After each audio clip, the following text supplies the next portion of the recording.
Okay, this is the lecture on money and banking. And here we're going to look at a brief history of money and banking.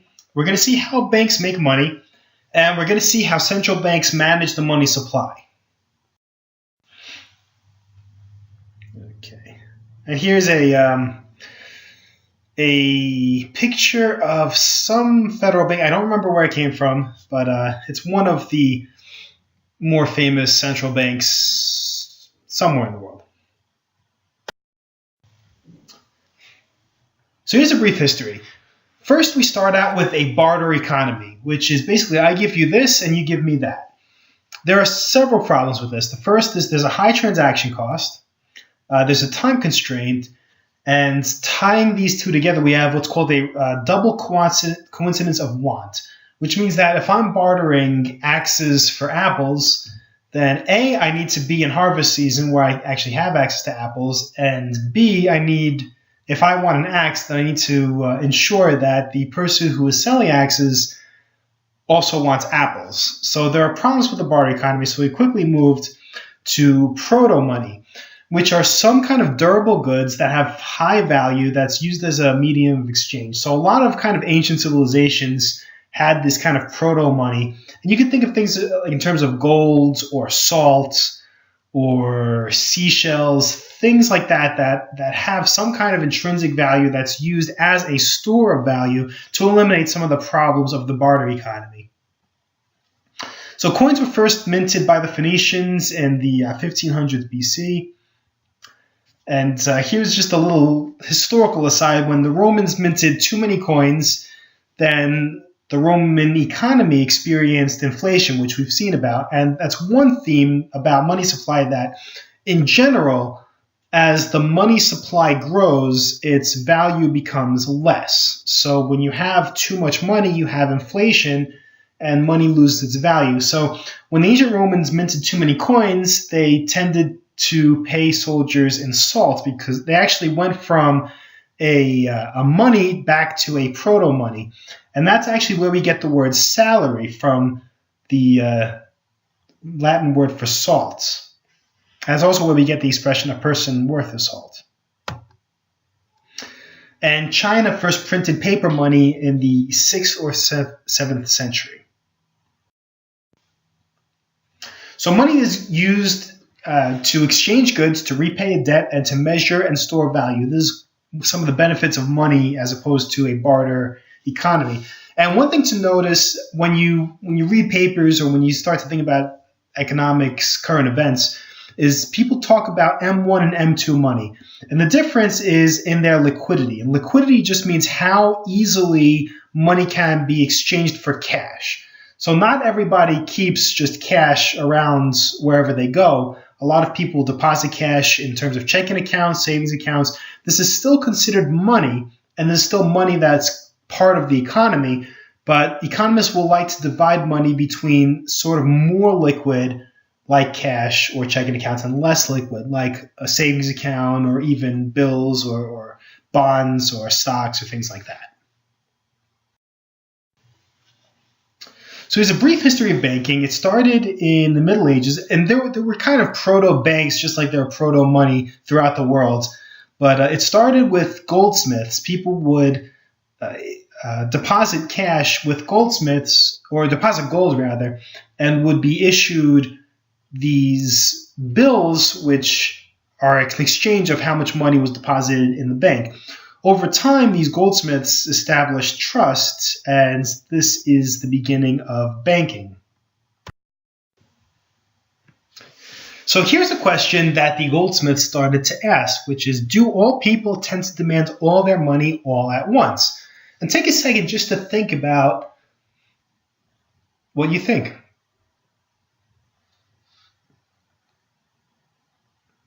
Do people tend to demand all their money all at once? And the answer is no. So goldsmiths realized that they could loan much of their money deposited and earn interest on their loans. And they would keep a proportion to make up for the demand of depositors.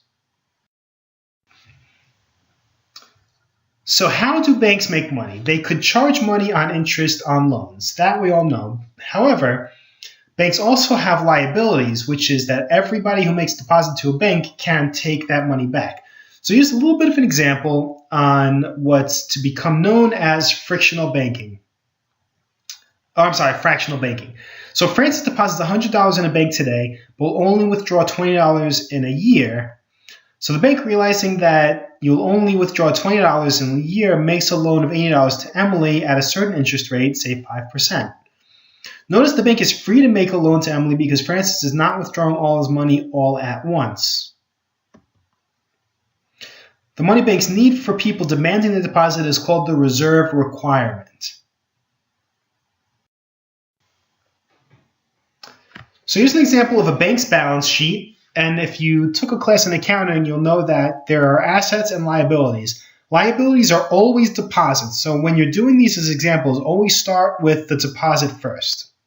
If a bank has a deposit of $1,000, that's the bank's liabilities, because that's the money that the banks need to give back to the depositor, who will be willing to withdraw their money with time.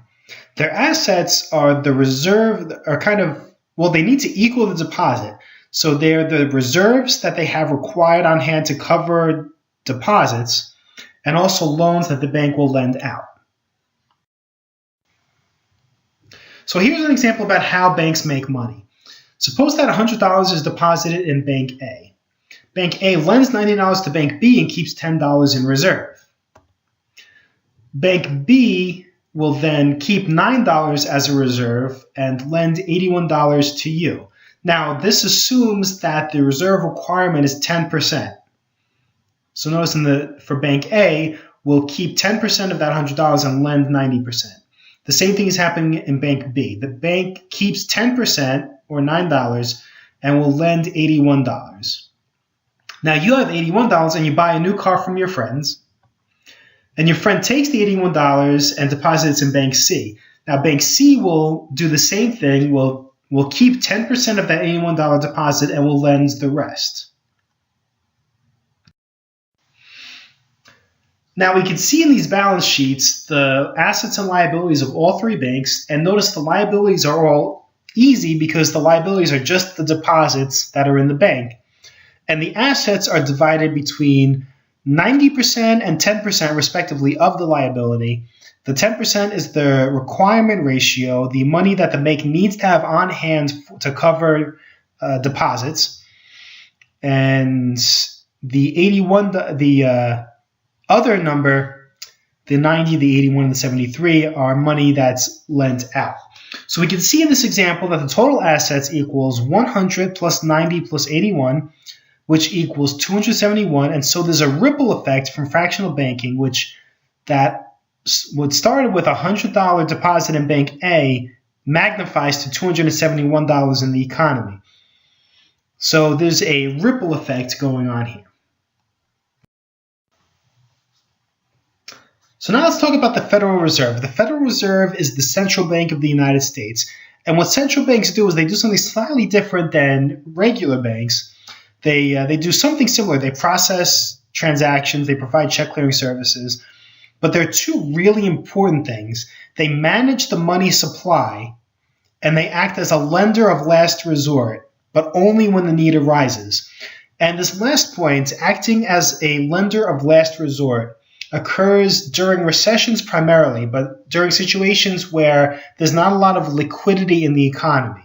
So people are not spending, consumers losing confidence, aggregate demand is falling, and we don't have a lot of cash floating around in the system. So with that example, you have what could be a financial crisis. When banks are drying up, there's not as much money circulating, and you need sort of a central lender of last resort to just keep the machine going during bad times. And here's a point to remember, that the Fed manages money supply but doesn't create the actual currency. The U.S. Mint will create those dollar bills, those coins, and it's the Federal Reserve that will actually manage how much money is in the economy. Remember, money is more than just the dollar bills and the coins. It's also checking accounts, savings accounts, money market mutual funds, things like that. So don't be confused about the actual creation of currency with money supply. So how do central banks manage money supply? Really two ways. They can either change the reserve requirements ratio, and we're going to see that perhaps with a homework assignment. By changing the reserve requirements ratio, it will change how much money is lent from bank to bank or from banks to consumers. So that ripple effect will have either a larger or a smaller effect of the economy based on the reserve requirement ratio. So by lowering the reserve requirement ratio, central banks can increase the money supply that way. Or the bank can actually also sell securities to banks to either increase their liabilities and assets to the individual banks. So the Fed could either go in and buy and sell bonds, which just infuses money into the system, or they can change the money supply indirectly through changing the reserve requirement ratio. So to wrap up, money is a medium of exchange that eliminates the problems of the barter economy. Banks create money through a fractional banking system, which is considered a kind of a ripple effect. And central banks manage money supply by buying or selling securities and or changing the reserve requirement ratio.